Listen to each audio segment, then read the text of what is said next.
All right, so we're going to do subsite creation. So we're on testpublish.cas. First thing I'm going to do is I'm going to go to the root of my site. I'm going to go to sites settings. You may not see content, so I'm going to you always see settings. I'm going to go to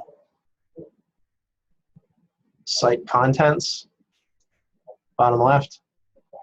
That's going to take me here. It's going to show you we've created a couple of sites already. We're going to create a new one called DTI. So I'm going to do new subsite. I'm going to give it the friendly name.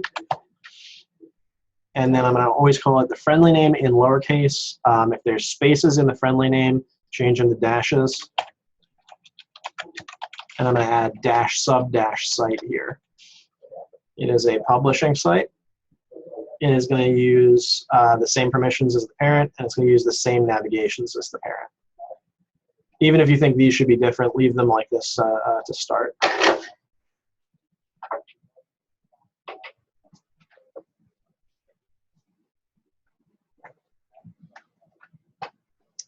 Once it creates the site, it's going to create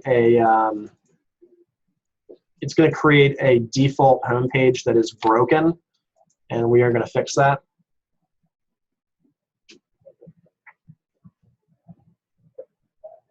We're just waiting on SharePoint right now to create the site. This will generally take about 30 seconds, unless I'm recording a video, in which case it'll take like 12 minutes. There we go. So I'm going to keep everything over here, boom, and I'm going to replace this on the right with /pages /forms /allitems.aspx. So it should always be this guy right here. And you're going to see that it has created it as a summary links page, despite the fact that that's not the default page for that. Did it anyway. So I'm going to say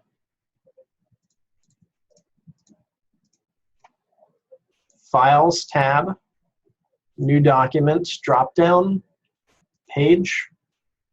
I'm going to call it Home in both places, and I'm going to call it an information page.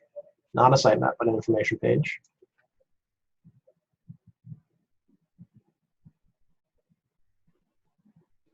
I am then going to go to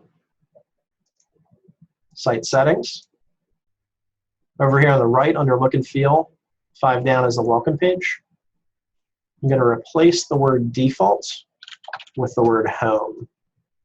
So it should end in /pages /home.aspx. Now I'm going to come back to site content, pages, and now that I've changed the default home page, I can delete that bad default. And now my site works. I'm going to go to Page, Edit Properties. I'm going to change this back to default, but the title is going to be what shows up top here. So I'm going to change it to Nucleus. I'm sorry, to DTI. And they may want that to be spelled out, so we'll say it's Delaware Technical Institute.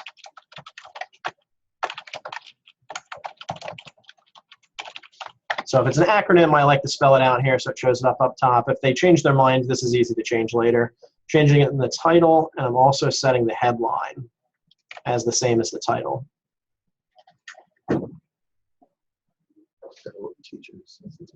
Oh, Delaware Teachers Institute. Getting the title right also helped. Teachers. There we go.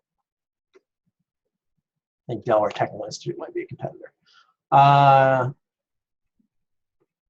So there we go. So now I'm going to save that.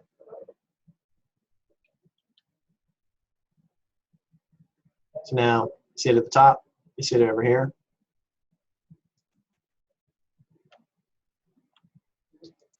Missed this before, so I have to go back. I should publish this or check it in. I'm going to check it in. Otherwise, only I can edit the page.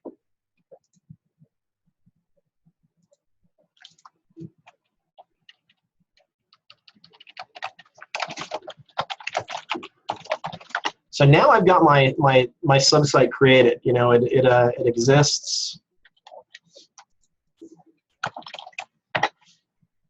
It's got a home page, but what it doesn't have is permissions. So I'm going to say site settings. Site permissions are in the top left. Right now it has the default permissions, so I'm going to say stop inheriting permissions and hit OK. It is tempting to change these. Do not. It goes poorly. Just going to hit OK.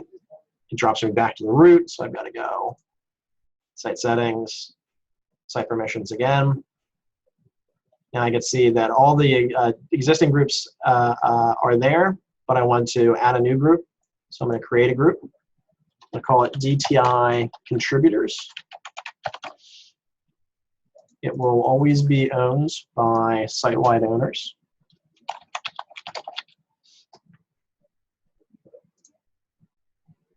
This stuff you always leave the same. Contributors always get contribute access. You do not need to specify read. It's inherited. You always need to remove yourself from the group. It adds you in just so you don't get locked out. And then I'm going to add my user. I know that she's trish@udel.edu, so she should have artsinet/Trish. And I'll type that out so you can see it on the screen. I always paste it in from Notepad. It will autocomplete. This is another place that you can see. If I highlight over her, it'll say ArtSinet here. So if I'm pasting it in by a notepad, it won't do this, but if I'm typing it, it will. If there were multiple people and I was doing it as a string in Notepad, so if I had like 5 users I would want to do, I would do ArtSinet/Bob, ArtSinet /Ann, ArtSinet /Jim. And then when you paste that in, it'll automatically change everything.